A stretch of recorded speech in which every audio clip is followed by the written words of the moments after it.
Today I'm making a Lebanese dish and it's called Loubieh.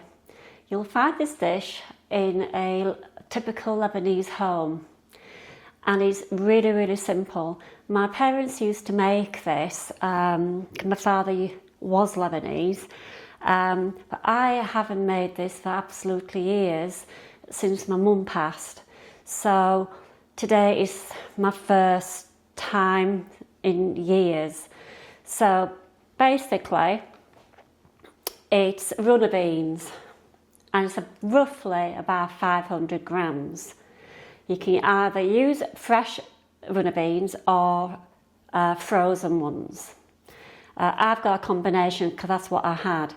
Just make sure that you do cut the tips of the runner beans on either side because you don't want those. They have some little funny curly bits.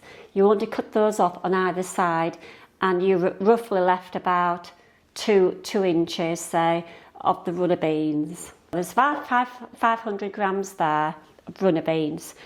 1 onion I've chopped already. You don't want to watch me doing that either. And I have 1 clove of garlic already done. So basically, I'm going to go over to my frying pan, put a glug of olive oil in, then I go and put my onions in, saute them until they're nice golden colour. With my garlic clove, cook a little bit more for maybe a minute, then about a tablespoon-ish of tomato puree. Do that for about 30 seconds, for instance. And then we are then going to put 1 tin of 400 grams of chopped tomatoes. Simmer it, get it boiling a bit, and then we just basically put the runner beans in. In addition to that, now I can't remember my mum using this. She might have just used cinnamon, so I can't remember, to be honest. But the recipe I found on the internet it suggests using 1 to 2 teaspoons of Baharat, aromatic and peppery spice mix used in Middle Eastern inspired cooking. So I'm going to go with this. And in the ingredients, you can make this yourself. I'm thinking about doing that next time, and I will I'll give you a recipe for the Baharat if you want to make it yourself under the video in the description. But basically, I'll just tell you quickly: paprika, coriander, black pepper, cumin, cinnamon, cayenne pepper, cloves, nutmeg, and cardamom. And that basically makes the Baharat spice. But I'm sure Mum didn't use this, but the recipe I found does. She might have used a little bit of cinnamon, I really don't know. So this is a test. Like I say, usually when I do a recipe, it's not pre-organised before I show you guys. So let's bear with me and see if this comes out okay. So, okay, so this is also classified as a Mediterranean diet. When you read about it, it's always saying how heart healthy it is. It's vegetarian, vegan. And just to let you know before I start the cooking, while I remember, it's great as a part of a mezze, like when you go to Greece, they have a mezze, lots of little small dishes. So you could serve this with some lovely warm bread. I'm thinking about pita bread, that kind of bread. In Lebanon, it would be Lebanese bread, Arabic bread. Or if you want to soak up all the juices, my mum used to serve it with rice. So that's another way you can do. It's nice as a side dish, a light lunch. If you want to add it to your main meal, you could do maybe, I'm thinking like a goulash or just braised beef. So that obviously that's not going to be vegetarian. I still eat meat, but I'm reducing my meat intake, but I still like my meat once or twice a week. I'm talking about beef. Let's go to the hob. Okay, so at the hob, as you can see, I'm going to use my olive oil, a good quality olive oil. Don't use extra virgin for cooking, because extra virgin is the first press, and it should be used maybe for salads. The quality is too good to be using on frying. Always cook olive oil on a lower temperature, because it's not meant to be cooked on a high heat. On with the heat, leave that for until it gets a bit warm, and then I'm going to add my onions, my garlic and my tomato puree. So talking about how healthy this food is, because you're using your tomatoes, your onion and your beans, it's providing fibre, so it's really good. Olive oil is anti-inflammatory as well, so that's great. It's just sometimes you don't want to eat meat day in, day out, so it's quite just a nice little dish to have. I do remember enjoying it, but I should have taken more notice of my parents when they were alive with cooking. So it's a bit shame on me, really. So here we go. And with the onions.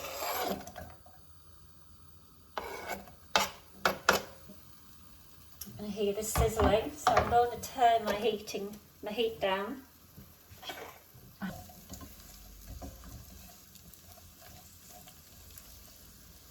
There is one Lebanese dish that I do okay.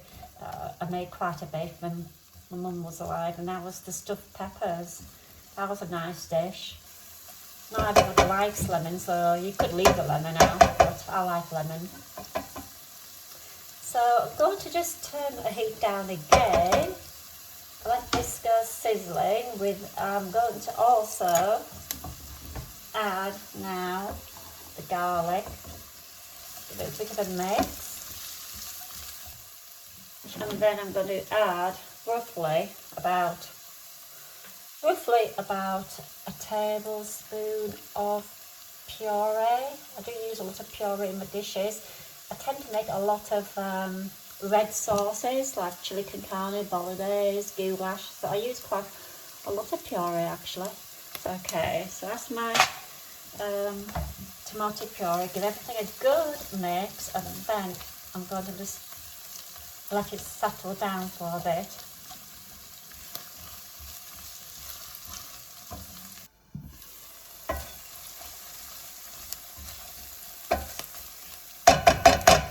I'm going to add about a teaspoon of this Baharat. I've added extra pepper. That's a teaspoon. I'm going to just see what that's like, and I'm going to do a bit. I do like pepper, so I'm going to add more pepper.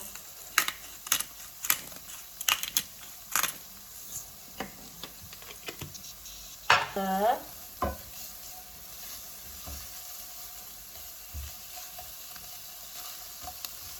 Oh, that smells nice. I'm sounding surprised. I always sound surprised when I'm doing these recipes with you on YouTube. And now I have a tin, 400 grams of tomato. So we'll see how that is. So I'm going to add very shortly my green beans. I have 500 grams here, but I might not add them all. So I'm going to add this. I'm going to turn the heating down. Here we go.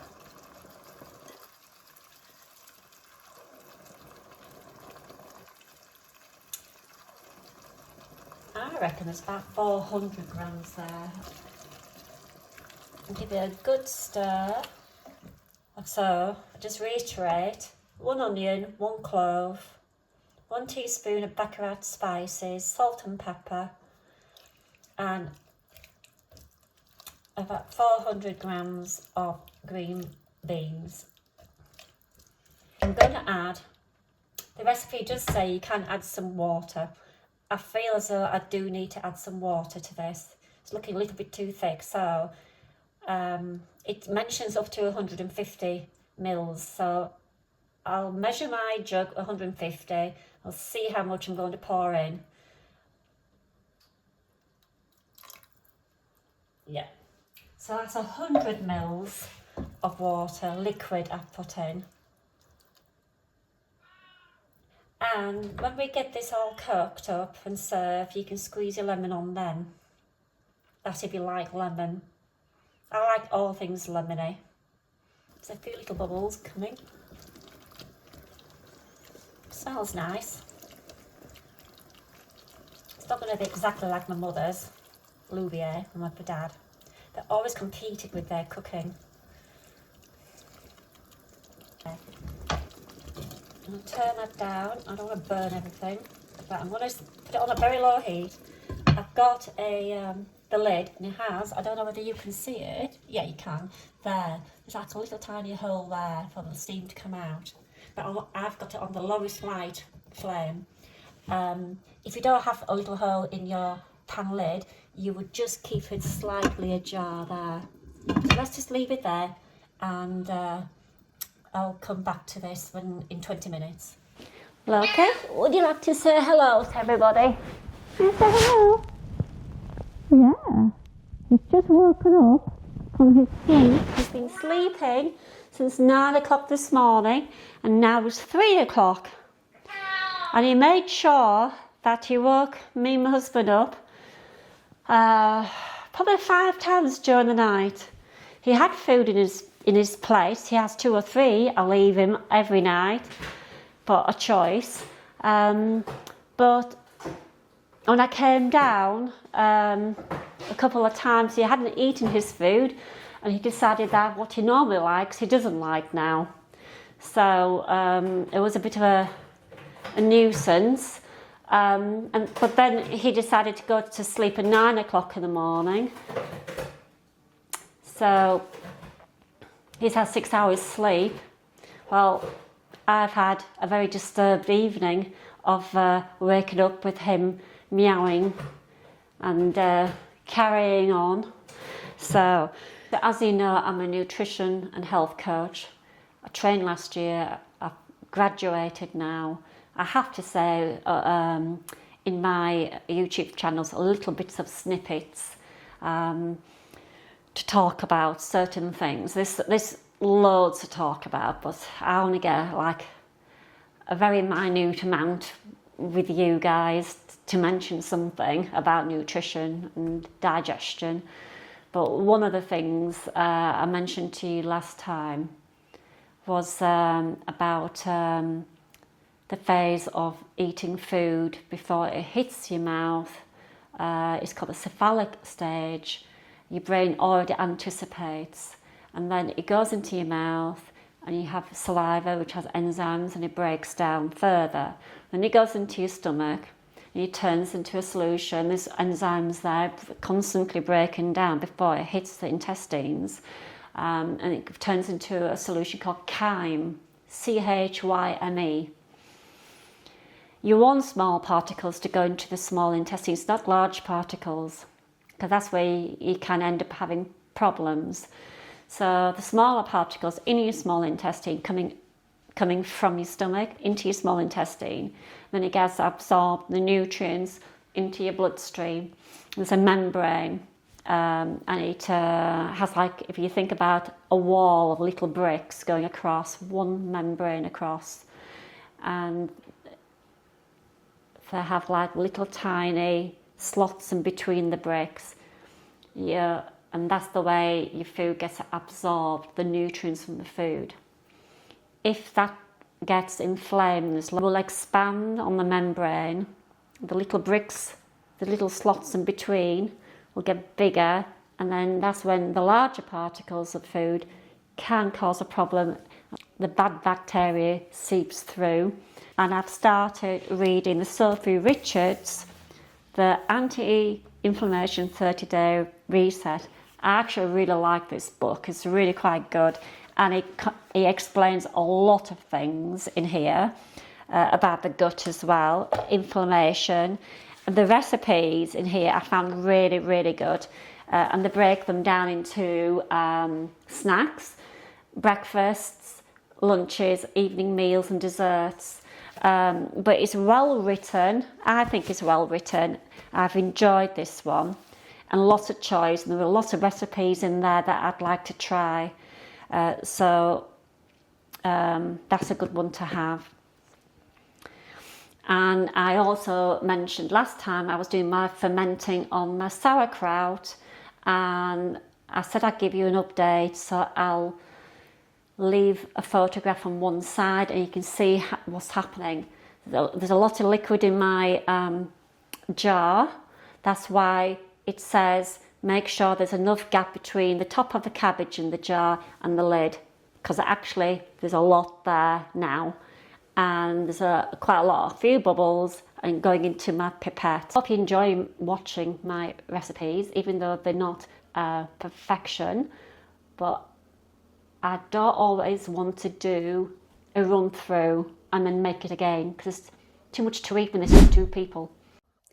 And by magic, Lebanese Loubieh finished.